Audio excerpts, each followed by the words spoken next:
ये खुद ही इतना सार रूप है कि किसी एक भी तत्व में प्रवेश कर जाऊं तो आप समझना कि जाने कौन कौन से गीत खुल पड़ेंगे, इसलिए बचाकर चल रहा हूं।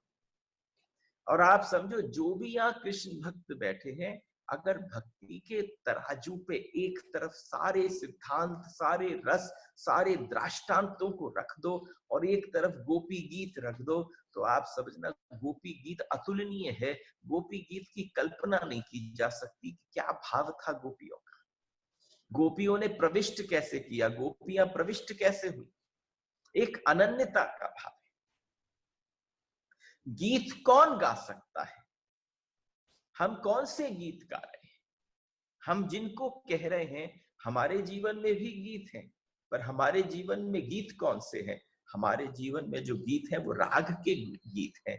हमारे जीवन में जो गीत हैं वो द्वेष के गीत हैं। हमारे जीवन में जो गीत है वो ईर्ष्या के गीत हैं। उन गीतों को आप उनसे मधुरता नहीं ले सकते। हमारे जीवन में भी जो कल्मश है वो मधुरता कब आएगी? जब अनन्यता आएगी। एक पुष्टि मार्ग के बड़े से महाराज भाई वृंदावन भ्रमण करने आए, कहीं गुजरात में रहते थे और कहीं हमारे नंदगाम के पास निकल रहे थे। तो भाई जो पुष्टि मार्गीय जो महाराज जी थे, उनका जो चलने का ढंग था, तो दो चार आदमी थे, साथ में दंड भी थे। एक आदमी हलकारा लेके बोल रहा था आगे, हटो हटो हटो हटो, अरे भाई हट जाओ, रास्ता दो, महाराज की सवारी आ रही है, महाराज की सवारी आ रही है। ये यहाँ पर निकल रहे हैं। सामने से एक और नंदगाम का गुसाई भी आ रहा था। वो कौन है कि वो भी भाई ब्रजवासी है। उसने भी क्या किया है? उसने भी भगवान को पूरी तरीके से, जैसे भगवान की सारी लीलाओं के गुण तत्वों को लेकर, उनके रसों को सबको निचोड़ कर अपने हृदय में लेकर डोल रहा था। उसके आगे कोई नहीं था, कोई दंड नहीं था, कोई हलकारा वाला नहीं था। दोनों ही आमने सामने भिड़ गए। लोगों ने कहा हट जाओ हट जाओ। तो नंदगाम के गुसाई ने, हमारे परम ब्रजवासी ने कह दिया, अरे भैया मैं ना हटूंगा, तुम सब सवारी कोने से हटा लो, हम नंदगांव के गुसाई की सवारी निकल रही है।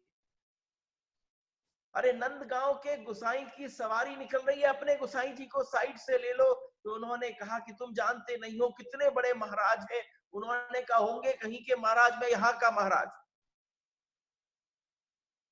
आमने सामने भिड़ गए। थोड़ी देर देखा, रुक क्यों गए कि एक सामने वो भी एक गुसाई जी हैं, नंदगाम के हैं। तो भीतर से जो गुसाई जी थे वो बाहर निकल पड़े।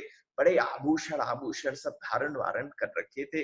जैसे ही सामने पहुंचे तो उन्होंने कहा, तुम अपना परिचय दो, मैं अपना परिचय देता हूं। तो हमारे वो सीधे साधे ब्रजवासी ने कहा, पहले तू अपना परिचय दे, बाद में मैं अपना परिचय दूं।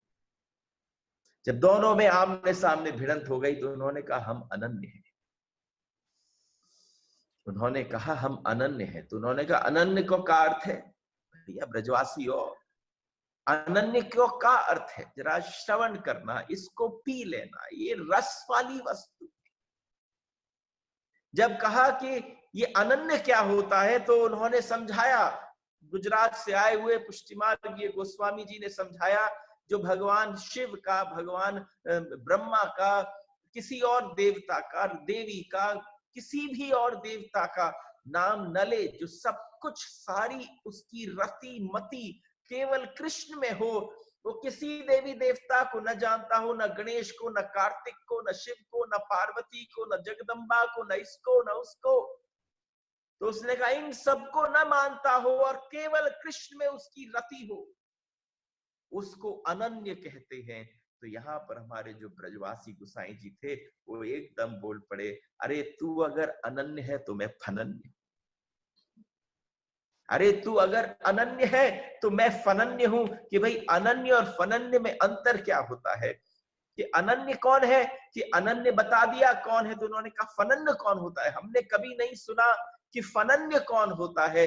तो आज हमारे ब्रजवासी ने जो अद्भुत उत्तर दिया, उसने छूटते ही कहा, उसने कहा जो इतने सारे देवी देवताओं को नाम ही न जाने, जो केवल कृष्ण को जाने, भाई हम अनन्य हैं।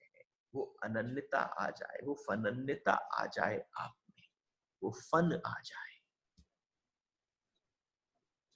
इस पूरे संसार से पल पल और कण कण से कृष्ण के रस को लेने का जो गोपियों को आ गया है, तो फिर आवश्यकता नहीं है कि गोपी कुछ कहे कि न कहे, जो कहा जाए सो गीत है, उसको कहते हैं गीतम मधुर।